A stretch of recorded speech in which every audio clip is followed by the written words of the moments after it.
Salam sejahtera untuk kita semua. Pelajaran sekolah sahabat dengan tema utama Misi Allah, Misi Saya. Pelajaran keempat, membagikan misi Allah. Senin 23 Oktober. Kasih Abraham bagi semua orang.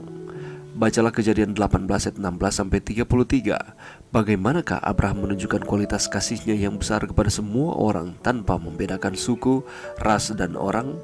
Kualitas kedua dari Abraham yang ditemukan dalam Kejadian 18 adalah kasihnya kepada orang-orang, bahkan kepada orang-orang yang dia tidak kenal secara pribadi.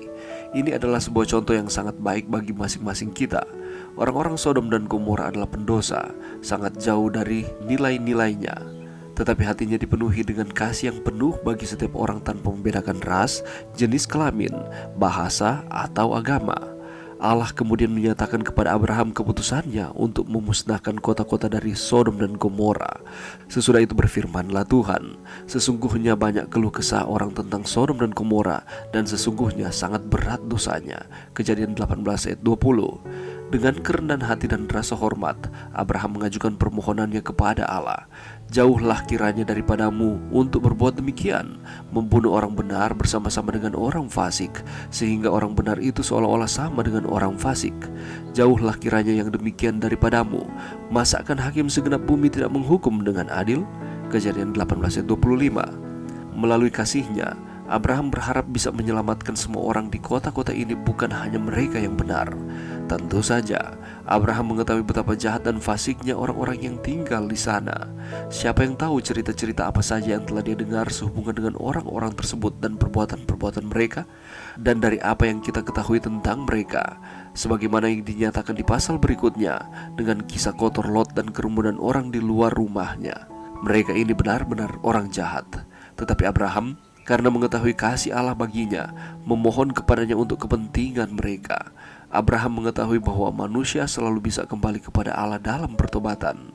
Bagi Abraham, menyelamatkan penduduk kota-kota ini akan memberikan kepada mereka kesempatan untuk bertobat.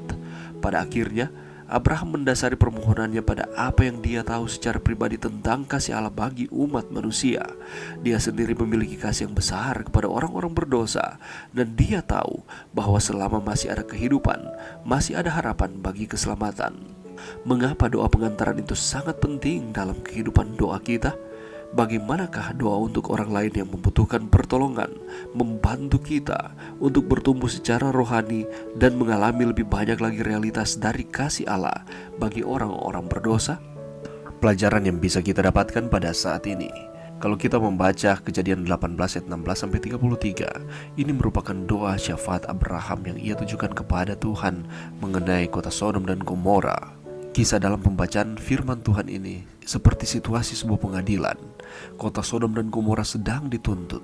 Allah ialah hakimnya. Jaksa penuntut diperankan oleh banyak orang yang berkeluh kesah tentang kedua kota itu. Abraham tampil membela pihak tertuduh itu dengan ada argumentasi yang ia tujukan kepada Tuhan.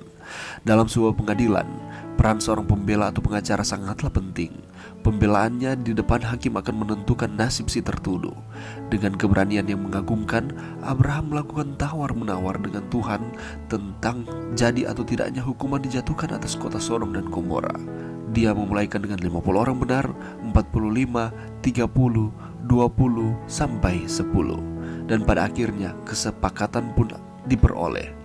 Abraham memperoleh janji Allah bahwa Allah akan membiarkan Sodom jika terdapat 10 orang benar di dalam kota itu. Namun ketika jumlah itu tidak bisa dipenuhi, tidak ada lagi yang dapat mencegah malapetaka terhadap dua kota tersebut. Hukuman tetap akan dilaksanakan. Akan tetapi perhatikanlah, Allah secara luar biasa menyatakan kemurahannya. Dia menjalankan misi penyelamatan atas Lot dan keluarganya. Mengapa demikian? Karena dia ingat kepada Abraham. Di dalam doa syafaat yang hebat untuk beberapa orang benar di Sodom, Abraham menunjukkan keluhuran dalam wataknya, yakni kemurahan, kasih sayang, kepekaan, dan perhatiannya terhadap kebenaran. Dia menunjukkan kasih bagi semua orang. Abraham tahu bahwa Allah mau mengampuni dan memberikan pembebasan sepenuhnya sekalipun orang-orang Sodom dan Gomora itu jahat. Tetapi kasih Allah itu didasarkan pada keadilannya yang sempurna. Allah Maha Pengampun. Dia mampu untuk mengampuni setiap pelanggaran. Doa syafaat senantiasa menunjukkan sisi yang terbaik di dalam diri manusia, yaitu perhatian yang tanpa pamrih untuk orang lain. Di dalam mengajukan permohonannya kepada Tuhan, Abraham dengan jelas menunjukkan kasih dan perhatian yang sungguh-sungguh, dan dia mengalami persahabatan yang lebih erat dengan Allah waktu Allah bersedia berunding dengan dia sebelum kehancuran dua kota ini. Abraham diperkenankan mengajukan permintaan-permintaan kepada Tuhan karena ia orang saleh dan berkenan kepada Tuhan. Abraham berseru kepada Tuhan untuk Lot, sehingga Lot dan keluarganya diselamatkan. Tuhan mengingat seruan Abraham tentang Lot, dan doa syafaat adalah seruan permohonan kepada Tuhan yang dipanjatkan seorang untuk orang lain. Dan Tuhan menjawab doa syafaat. Kita semua pasti pernah dan sedang diberkati karena ada orang lain yang sedang mendoakan kita. Namun sebaliknya, biarlah ada juga orang lain yang sedang diberkati karena Allah mengingat doa syafaat kita untuk orang tersebut. Sama seperti dengan Abraham, demikian pula dengan kita. Abraham mendasari permohonannya pada apa yang dia tahu secara pribadi tentang kasih Allah bagi umat manusia. Dia sendiri memiliki kasih yang besar kepada orang-orang berdosa, dan dia tahu bahwa selama masih ada kehidupan, masih ada harapan bagi keselamatan. Apakah kita juga berpikir seperti itu? Apakah kita menaruh kasih kita kepada sesama manusia sama seperti Allah telah mengasihi kita?